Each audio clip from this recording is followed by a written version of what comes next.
Allez, couche-toi! Et salut à tous les amis, je suis ravie de vous retrouver aujourd'hui dans cette nouvelle vidéo. J'espère que vous allez tous très très bien et que vous allez tous passer une agréable semaine. Vous constaterez que là-bas derrière il y a du bordel, mais bon, si vous suivez ma chaîne depuis un petit moment, vous le savez que je suis une femme un peu bordélique. Mais bon, tout finit par se ranger à un moment donné, mais c'est vrai que je suis assez bordélique et il se trouve que mon fils aussi est bordélique. Et là, en l'occurrence, ce n'est pas de mon fait, ce petit bordel. Mon fils a fait une soirée avec des potes et il se trouve qu'en plus, peu de temps après, il y a eu du vent et donc toutes les chaises sont envolées, etc. Enfin bon, bref, voilà l'histoire, quoi. Sinon, cette semaine, quand même, je voulais commencer par vous parler potager parce que j'en ai marre.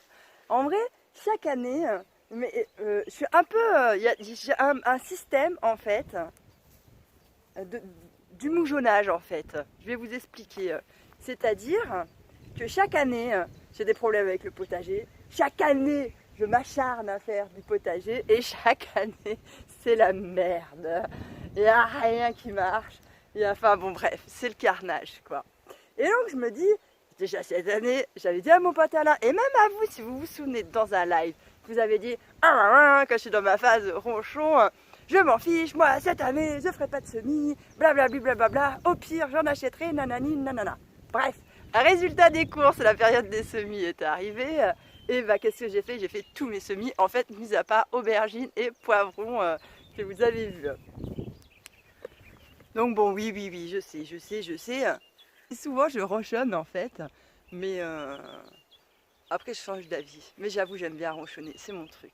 Moi, j'ai besoin de ronchonner pour que ça aille mieux. Donc, c'est comme ça. Le ronchonnage, en fait, je crois que c'est vraiment un truc number one chez moi, quoi. J'adore ça. Bref, et donc, quand même, je suis partie d'une terre hyper dégradée. Donc, il m'a fallu du temps quand même pour reconstruire un petit peu mon sol. Et j'ai, en l'occurrence, par exemple, cette parcelle là où j'ai des tomates, des oignons, deux trois conneries quoi. Bref, celle-là, celle-là, si vous voulez, je l'ai vraiment bien enrichie. Ça fait depuis le début, ça a été la première parcelle que j'ai faite. Et honnêtement, je vois énormément la différence. Je me rends compte que j'ai vraiment un bon sol en fin de compte. Et une fois qu'il sera bien restructuré, il garde beaucoup plus l'eau qu'avant. Et franchement, là, avec les fortes chaleurs qu'on a eues, etc., je me rends compte de la différence entre un sol que je n'ai pas amendé et une parcelle que j'ai amendée. Franchement, c'est vraiment le jour et la nuit. Donc, si vous voulez, par rapport à ça, je suis un petit peu optimiste quand même. Je me dis une fois que voilà, que j'aurai enrichi toutes mes parcelles et que toutes mes passerelles seront devenues comme celle-là, déjà ma capacité de rétention d'eau au niveau de mon sol sera meilleure et donc ce qui voudra dire moins d'arrosage. Donc ça c'est cool. Par contre, cette année, je ne sais pas si vous vous souvenez, j'avais lancé, mais je sais même plus combien. Franchement, j'en avais plus de 60 choux que j'avais. Et donc j'en avais qui étaient plantés là, bah franchement cette parcelle c'était blindé de fou. J'en avais dans les petits trous là qu'on voit. Bref, bah regardez, il y a encore un vestige là. Hop, il va mourir, mais tous mes choux se sont fait bouffer au cœur comme ça. Ils ont, mais quand je vous dis tous, disparu. C'est tous. Il ne m'en reste pas un seul. Non mais regardez-moi ça. Là, lui il a été bouffé au cœur aussi. Lui, c'est pareil. Bref, tout est dans cet état-là. Et donc, je me dis, mais c'est pas possible, quoi. Je vais jamais y arriver. C'est quoi le problème, en fait, dans l'histoire? C'est pourquoi le sort s'acharne contre moi? Moi, je suis là, je suis gentille, je mets de la bonne volonté, je me fais tout ce qui est en mon possible et tout, nickel. Et non, et non. Oh, d'habitude, pourquoi j'ai fait autant de choux que ça? Hein? C'est pas que je me régale et que je kiffe le chou, c'est parce que le chou, à la base, c'est ce qui marche le mieux chez moi.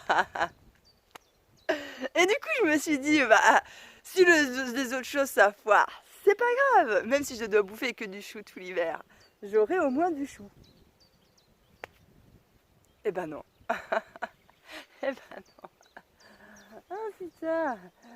Je vais jamais y arriver, je crois. Jamais, hein, je vous jure, jamais. Hein. Non, mais je crois qu'à un moment donné, il va falloir que je me résigne au fait que je vais arrêter le potager. Franchement, je pense que, honnêtement, je pense que je ferai que des tomates.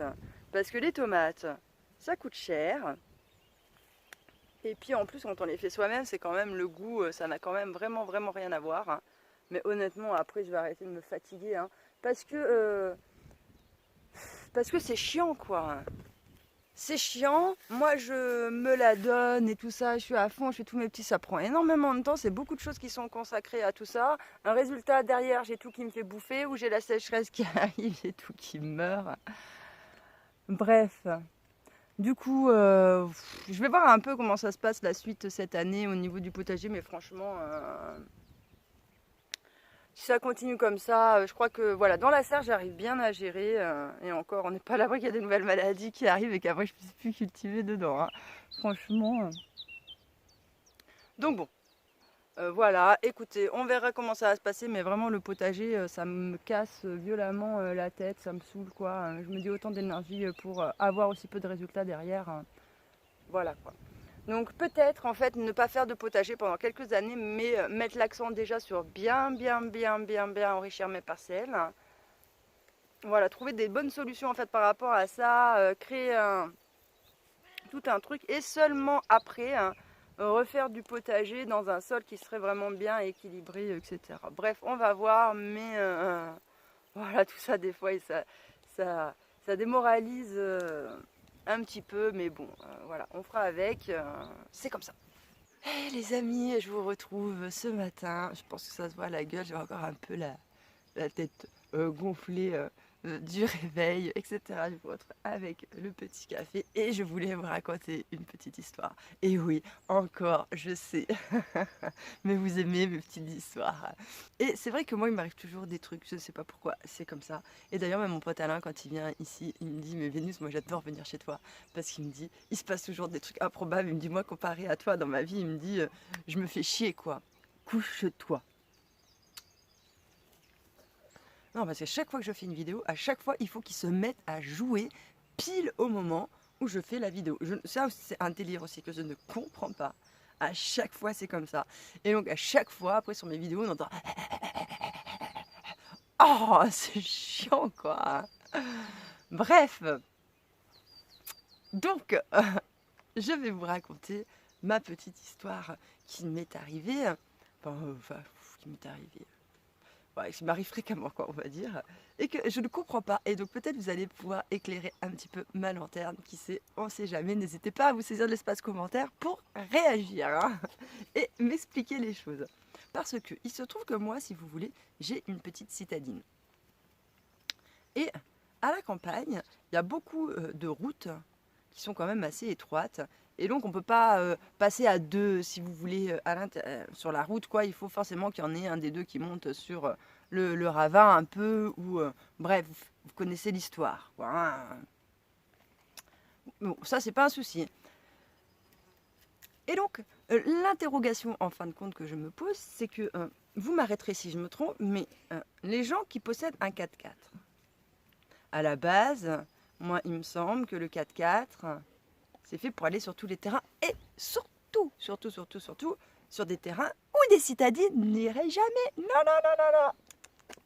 Parce que la citadine, on l'abîme, alors que le 4x4, on ne l'abîme pas. Jusque-là, je crois que je ne fais pas trop d'erreurs.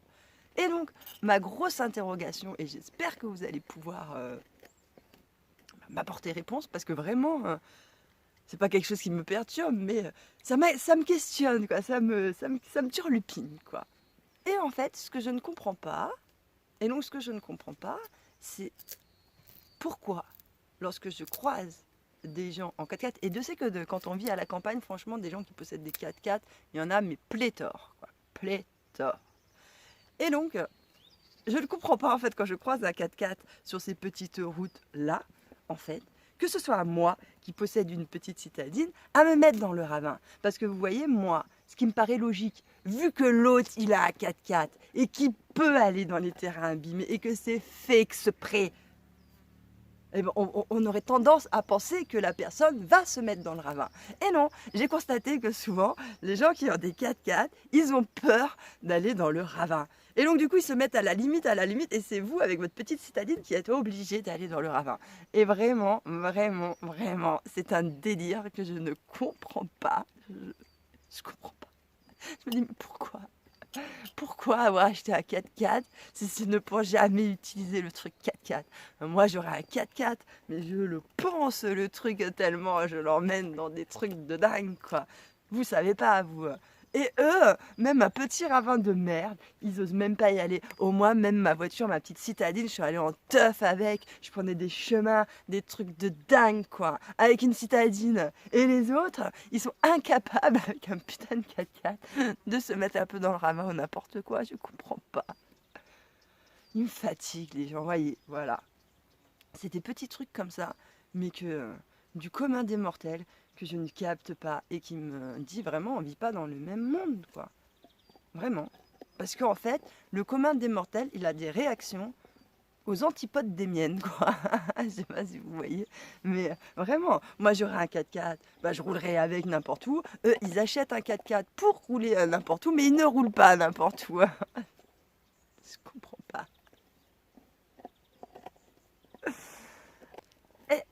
On aura tout de même entendu Pouny en train de bouffer son os, hein. Bien évidemment. Il fallait bien qu'il y ait quelque chose qui vienne gâcher un petit peu ces quelques minutes de vidéo. Oh, un petit chou d'amour. Laisse-le, toi.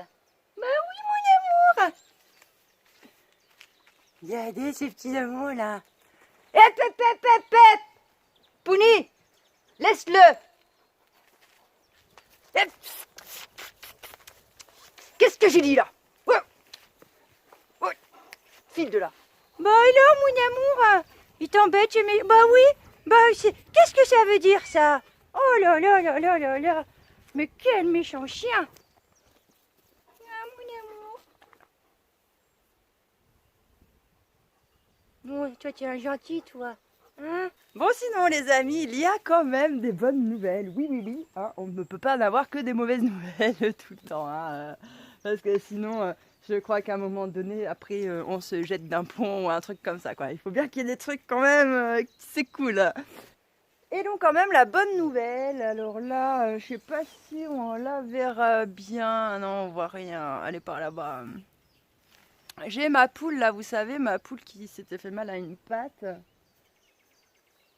Bon, elle est franchement pas complètement remise, mais honnêtement, ça y est quoi. J'ai plus besoin de la mettre dans la zone de quarantaine avec les autres. Elle arrive de nouveau à manger dans la mangeoire et à boire de l'eau sans problème. Donc bah ça c'est cool quand même. Un petit truc qui fonctionne à peu près. Mais bon voilà, je ne me suis toujours pas débarrassée quand même de ma gale des poules, puisque j'en ai encore, je vois les écailles qui sont encore soulevées. Alors j'ai traité, je ne sais pas si elles vont tomber après ou pas, ça prend quand même du temps tout ça.